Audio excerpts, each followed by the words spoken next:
Hello, welcome to JK'z Rewatchable Hour presents The Walking Dead Files. I'm your host, George Muzzy. Um, I thought can't do a Walking Dead show without talking about the impact of Rick Grimes on characters and situations. So we'll start from the beginning. We know that prior to the apocalypse, Rick Grimes is a police officer, and him and his partner are they're a small county deputies, and they're called to assist the highway patrol. And they take the call and they go with a couple other officers. And during the incident, Rick is shot. He is ended up had surgery and is ends up in a coma. He wakes up from the coma and not knowing what's going on. Hospital's empty. There's dead bodies, but he doesn't know why. He doesn't know what's going on. And he walks back to his house, basically. Outside of his house, he sees his first live-in person. I don't know if he actually sees Dwayne prior to Dwayne hitting him with the shovel, but Dwayne, Morgan's son, hits him with a shovel. When he wakes up, he meets Morgan and Dwayne, and they explain to him, well, Morgan explains to him what's going on because he realizes Rick has no idea what's going on. The, he makes the decision, Rick makes the decision, he's going to Atlanta. Morgan's going to stay because of his wife, who's a walker.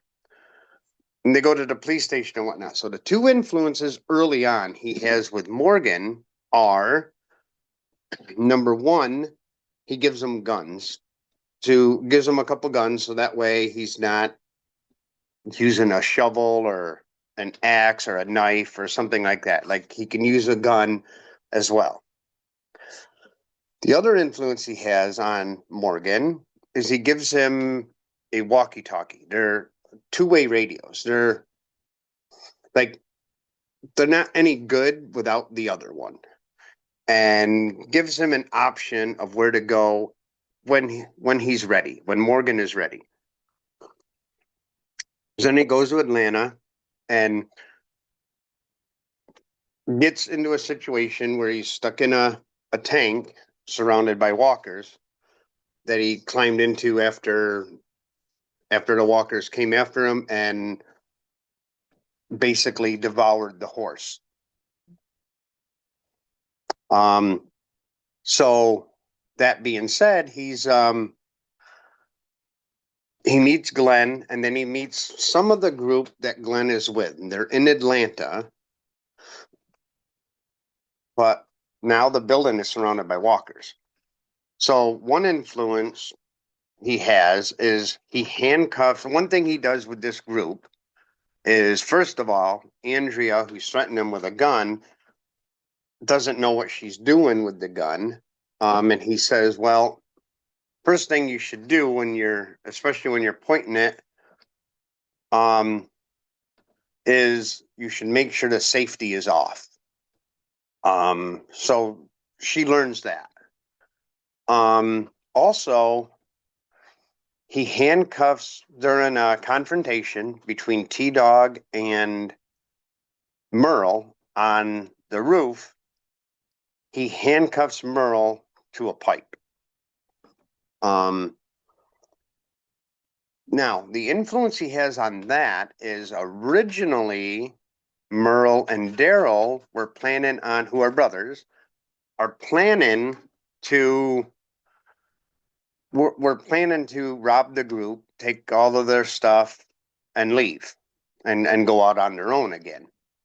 Um, so with him handcuffing him, and in the end, Merle being left there, if Rick wasn't there, would Merle have overtaken the group that was in Atlanta, which was the strongest person there? In would then him and Daryl have robbed the group and left. The other influence he has on the group is he's thinking, he thinks of a plan to get them out where they cover themselves in zombie blood and guts to be able to walk right straight through them. Would they have learned that? Probably. Just they learn it kind of early on, that it works as long as it doesn't rain and you get washed off, which happened. So then they go back to the group and he's reunited with his family, his wife, Lori, and his son, Carl, and his former partner, Shane. The influence he has there is you have to think of more than just yourself. They need, because walkers have been coming nearer and, closer and closer to camp,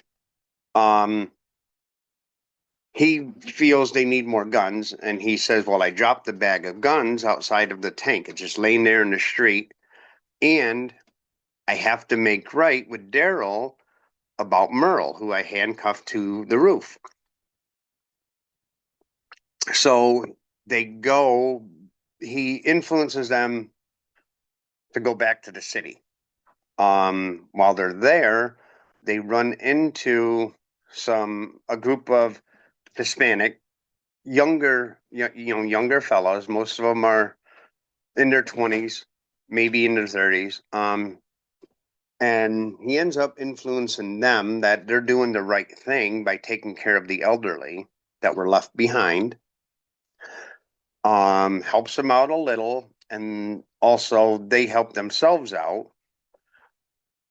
And then they leave the city. They don't end up finding Merle.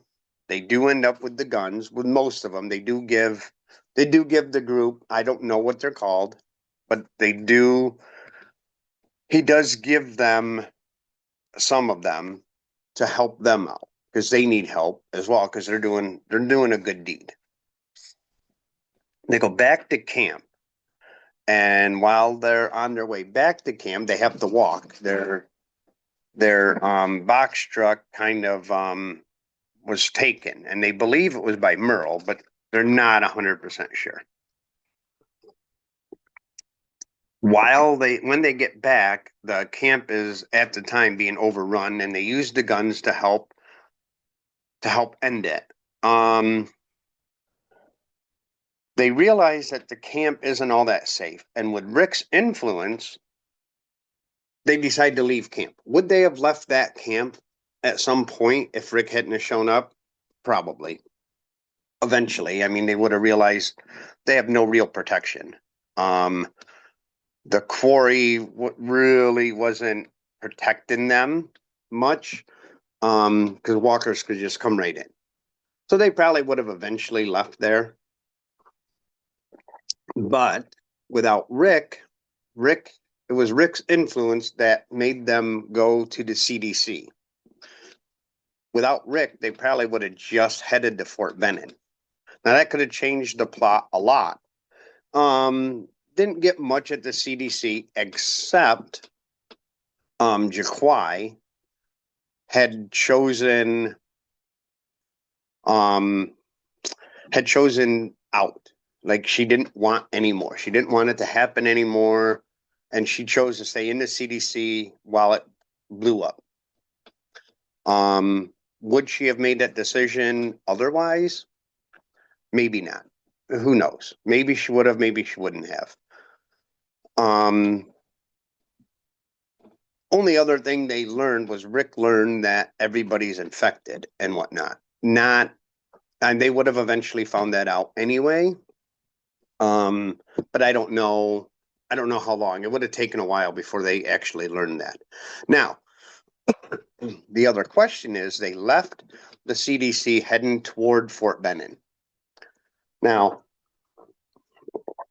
would that have put them on the road where they were if they'd headed straight from camp to toward Fort Benning? I don't know. I don't know if that would have put them on the same road where the road was blocked by cars and they had to clear a path for it. And on the flip side of that, would if they weren't in that location, they probably wouldn't have been overrun by the horde that came down the highway, and um and Sophia wouldn't have gotten lost and bit, obviously, and become a walker herself. So we don't know that. Um, and in that case, also, if they weren't looking for Sophia, would Carl have gotten shot? Would they have met Herschel and Maggie and them? We don't know. Maybe, maybe not. I don't know. Like I said, I don't know what highway they would have been on. I don't know where the CDC was compared to where their camp was, but there was a possibility there. So they end up at the farm. Carl's life gets saved. But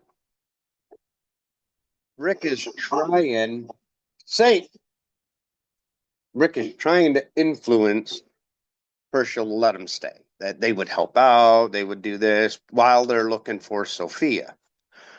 Well, then when Herschel decides he's thinking about it, is when Shane decides he's basically gonna the walkers in the barn, they're not safe. He doesn't know what Herschel's thinking. He Herschel thinks that there could be a cure. Um and basically when they're bringing in two more walkers with Rick's help because Herschel's thinking about it, Herschel discovers that they're not human anymore. They're not people anymore. He didn't realize it before. So he goes into town because, he had an alcohol problem before. He was over it, but he needed a drink. He went to the bar and Rick and Glenn go to get him. Now, Rick basically influences Herschel that is okay. We'll go back to the farm. We just got to rethink how we're doing things. And they go back. They end up running into a group um, of not so nice guys. They seem nice at first, but they're not. And in a confrontation, Rick ends up, they end up killing both of the guys that they saw. And then the other guys their buddies came to get them. And after after a confrontation with fire and guns and whatnot, one of the kids gets injured and he's left by his buddies. They can't just leave him, so they decide we're going to take him back to the farm. We're going to heal him, and then we're going to figure out what to do with him. So they take him back to the farm, patch him up, but they chain him up, because they don't want him out. So at first, they decide that they're gonna take him. I don't remember how far out, but they're gonna take him out and drop him off. And that was Rick's influence. Shane obviously wanted to just kill him, because what if his buddies come looking for him? Or what if he escapes? They decide to take him out. While they're out, they learn that he knows Maggie. She didn't know him. That's why she didn't recognize him. But he knows her. He went to school. He wasn't a popular kid in school. He was just kind of there. He was one of those kids that was just there. And so they're like, well, we'll take him back. Well, then they vote on and they're gonna kill him, but then they decide, Rick, when Carl comes in, Rick decides, well, I can't shoot him. Got to figure out what we're doing. And so then the guy attack, then Shane decides to let him go. He lets the guy go, claims that the kid attacked him and got away, and they go looking for him. And Rick tries to persuade Shane into, like, this is okay. We're doing fine. But Shane's concept is, without Rick, I'm in charge. With Rick, I'm not in charge anymore. I lost my power, which we talked about in the last episode. Ends up, Rick has to kill him, and then he turns into a walker, and then Carl has to put him down. Carl ends up putting him down. Well, at about that time, a horde has entered. So, and to try to distract the walkers, Carl and Rick start a fire. And start a fire in the barn. And then eventually several get attacked and get eaten, or, ended up dying, and they leave the farm. They meet back on the highway. Herschel tries to convince Rick to leave because they're the first ones there. Rick's influence says, no, we have to wait. We have to wait. They will come here. They know to come here. As long as one of us is with each little group, they'll all know to come here. This is where we left. This is where we stopped to look for Sophia. Everybody will come here. So eventually everybody does. And they start heading out. They don't know where they're going. They come up with plans along the way. But Rick, when their vehicles run out of gas the first time that night, and there's only one vehicle that has the gas, they can't all fit in that one car. He decides, we're going to make camp here. We'll look for gas tomorrow.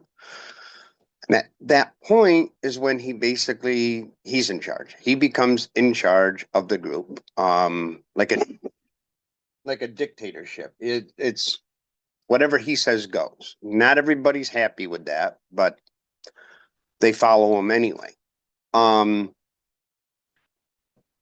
So after that, they're just looking over the next episode or so. They're just going from house to house, just finding a place to lay up for a little while, get some food. They're all starving, so much to the point where Carl finds a couple cans of dog food, soft dog food, and he's literally going to open the can.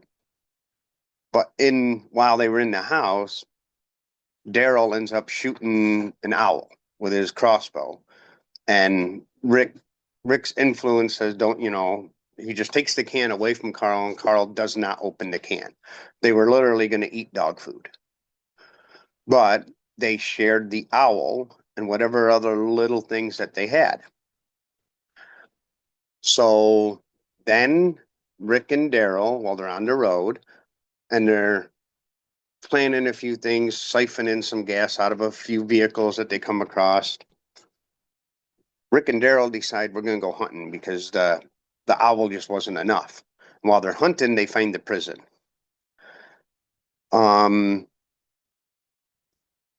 Would they have found the prison? Who knows?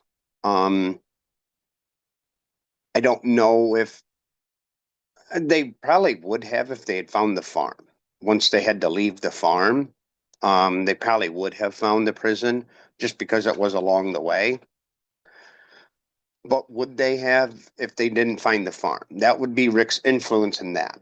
So they go to they go to the prison, they clear enough areas so they can have part of it, and then they clear some more of the prison. As they are clearing part of the prison, Herschel gets bit on the leg, on the lower leg. It's Rick's influence that makes them decide, okay, we're going to cut off Herschel's leg above the wound, put a tourniquet on it, and hopefully we can save his life. And they run into some prisoners. Now they leave the prisoners locked up. They do come back and they discover that they have lots of food, but they don't want to mingle with these prisoners. But they say, we'll open up different areas. We'll clear you a block, and you can have a block, and you stay in your area, and we stay in our area for half of your food.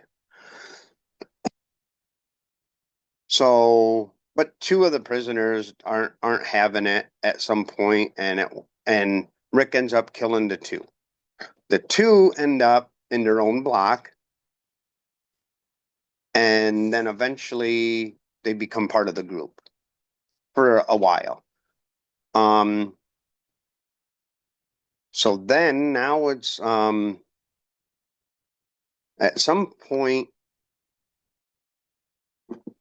during everything, Lori has her baby, and they have to do a C-section, and she ends up dying during it.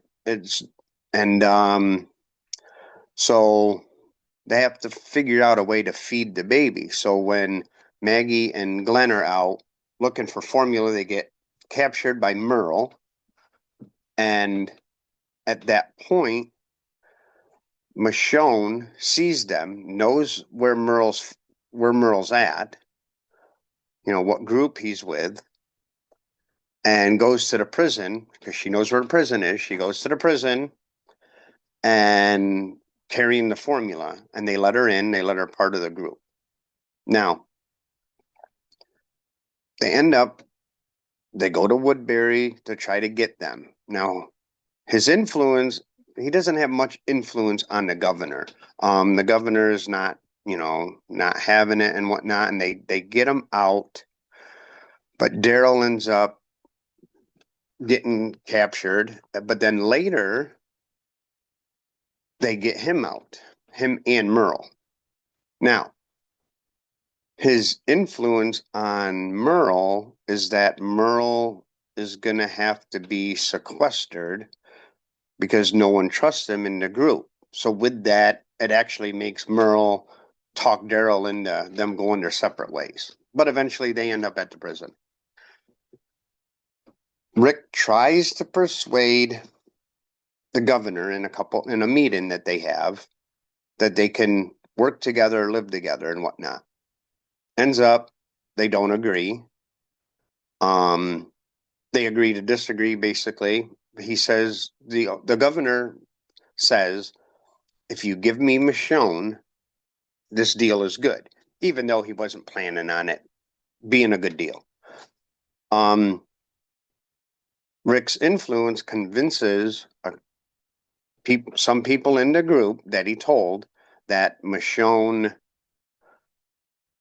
they have to turn Michonne over. And Merle ends up taking her because he knows Rick won't do it. So he ends up taking her, and he's going to go and hand her over to the governor, but he ends up not doing it. Is that Rick's influence? I don't know. I don't know why Merle decided at the last minute to not. And Merle ends up getting attacked by walkers and ends up dying, becoming a walker. So then the governor attacks with the people from Woodbury, and Rick's influence and his influence on teaching, making sure everybody knows how to handle themselves, how to fight. They end up holding off and actually winning against the Woodbury group. And they take off. After they take off, the governor ends up killing all of his men except for two. Well, ends up three because one girl was hiding in the truck. They end up going to Woodbury and bringing back everybody else. That was his influence that, hey, we got new guests and new people living here. pretty much his influence isn't much more at the prison, except for after him and Tyrese get into a big fight about who killed a couple people, which they didn't know at the time that it was Carol. He influenced Tyrese to let him figure out who it was. Um, then he ends up finding out that it's Carol, and he sends her away while they're out. Then he goes back to the prison. And before he gets a chance to tell Tyrese, the governor is back with a new group. Um, and they end up the ends up the prison wall, the prison gates are all destroyed and whatnot, and some of the buildings are now destroyed. So they have to flee the prison. And they all end up at Terminus. Um, he doesn't really influence anybody at Terminus except for when they're in the rail car. He says that he basically, just by saying they don't know who they're messing with, makes everybody prepare to fight. Um, then they escape Terminus, and yeah, they escape Terminus, and even when they're being threatened, Rick's now, a tough guy and whatnot, and he says that, like when he's telling them what's in the bag that he hid in the woods, he said, there's he's telling them what was in it, and he said a red machete, and he goes, and that's what I'm going to kill you with.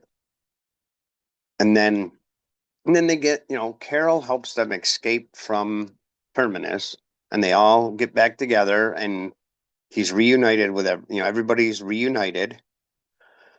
And with Rick's influence, they decide they're going to go to Washington to meet, for whatever, no, that because Eugene's idea, Eugene says he can reverse it, which ends up being a lie anyway. But his influence is we wait until we take care of these guys after, because they met up with Gabriel and went to his church.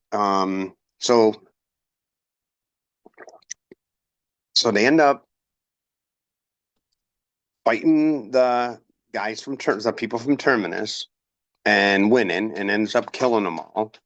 And then they go to try to retrieve Beth, who was taken when she was separated with Daryl.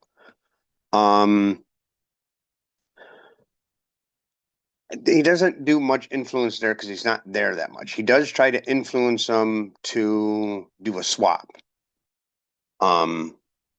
Your guy for Beth. And then Beth ends up dying. So they decide as a group, even though there's nothing to do with it, like there's no way to reverse it. He he says, well, Washington, they decide Washington's not a bad idea. We'll be closer, you know, we'll be closer to we'll be near a big city, we can find things, do whatever. So they head that way. Now, Rick's now on the way, there's a massive storm, and they're hiding in a barn. They fight off some walkers. They hold walkers back, and they fight them off. And then the next morning, after the storm's over, they meet Aaron, and Aaron has a proposition for him. But with Rick's influence, they decide that before we go check this out, we're not going his way. Possibly a bad decision, because ends up Aaron is a good guy. but they decide, hey, we're gonna go my way because I don't trust anybody. We can't trust anybody. And that's Rick's influence that says, we have to be careful, everybody we meet, because we've met some really bad people. That's probably a good thing, ultimately. But in this case, it was wrong. His decision was wrong, but it worked out. They end up at Alexandria, and with Rick's influence, with not only Rick's, but the mentality that Rick has given his group, basically, they're accepted into the group, given jobs and whatnot. And eventually there's a confrontation inside, and Rick ends up pulling out a gun that he had stolen from them, that they had stolen from him. And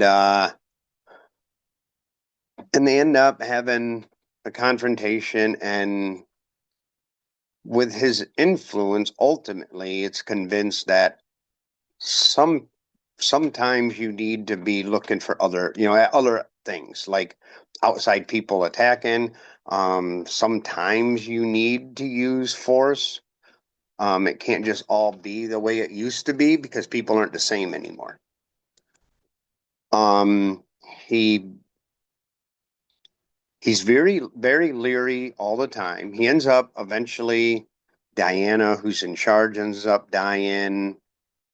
And they end up running into some of Negan's guys. When Rick and Daryl are out, they end up running into Jesus, and they're really leery about the guy. Because you don't know if he's good or a good person or a bad person. That kind of wasn't a great thing, mainly because Jesus was a nice guy. He did have a good offer, so they ended up going to Hilltop, and with Rick's influence, they decide to go after Negan's men that have killed some of them and threatened them and make them give them half of their supplies. So they said, well, we'll go to this place where they're at. They end up going to this place and killing the people inside it's the satellite tower. The satellite, one of the satellite locations. They end up taking them out. Saint. So then, they end up having a couple other confrontations with some of Negan's guys, but they don't necessarily know it's Negan. Then one day, no, then Maggie's having slight complications with her pregnancy, so they decide, well, we're gonna go to Hilltop because they have a doctor. And on their way, they kind of get detoured by several different groups, and they end up being taken to a certain area, an opening, a clearing, and they're overpowered. There's way too many of them, and it's Negan. All the detours were because of Negan. And with Rick's influence, he decides to, with the way the way Rick carries himself, I guess Negan decides I need to keep him alive. He ends up killing Glenn and Abraham. The question is, did Negan make a mistake? I mean, if Negan wanted what he wanted, wouldn't he have killed Rick? Because eventually, when they start doing what Negan wants, they eventually decide they're going to fight with Rick's influence, fight Negan. That they're going to fight Negan, and they have to find ways. And he basically influences for a little while, influences I think they're called the scavengers, the people that live at the dump. And he, in a way, kind of almost forcefully, but does influence Oceanside to give them weapons, and he influences people from Hilltop to help. And he also influences Ezekiel and the kingdom to help them. So, Saint, so they end up starting a war with Negan. They get the guns, they get everything they need to fight. And with his influence, they go to war with Negan. And eventually, they end up winning. However, at the end, Rick's influence has influenced a couple people. I agree with him, most people don't, to keep Negan alive. That Negan needs to be in prison, in a jail cell, and needs to see what happens without him, how good we end up without him. Did I agree with that? I don't know. There was parts of me that said he had to die, and there was other parts of me that said, I mean, maybe he does need to see what the group becomes, what the world becomes without him. So they go into, Rick's influence. They go into Washington. They Washington D.C. They get some stuff that they need to grow crops, things to move on as the four communities are together. The Kingdom, Hilltop, Alexandria, and Oceanside. As they become a bigger trading group, they can all do better. So they do that and they come back. Now, Maggie, because her husband was killed by Negan, is obsessed with killing Negan and they devise a plan with some of the others that also agree that Negan should die. They devise a plan to take care of it. And during that, Rick gets injured. Rick and Daryl get separated, and Rick's trying to lure a horde away from the bridge that they're working on, that they're trying to repair a bridge. And at the end, Rick ends up blowing up the bridge and getting separated, getting blown away. He's somewhere, his body flies. He's not dead. He ends up being taken away to the CRM. However, the influence he had on people was one of their hardest deaths they'd seen, except for maybe, like Maggie. Maggie lost a lot, but even that bothered her, losing Rick. Even though he wasn't dead, but they didn't know that. Well, the influence I would say that Rick had on Michonne was that eventually she gets evidence, even though she's taken care of. She ends up she's pregnant when Rick ends up vanishing and going, disappearing. She ends up having a son who's Rick's kid, and she's helping to raise Judith. She's basically raising Judith. He influenced her enough that when she found evidence that he's alive, that she leaves. And leaves basically Daryl in charge of the kids. But that's how much she was influenced by Rick.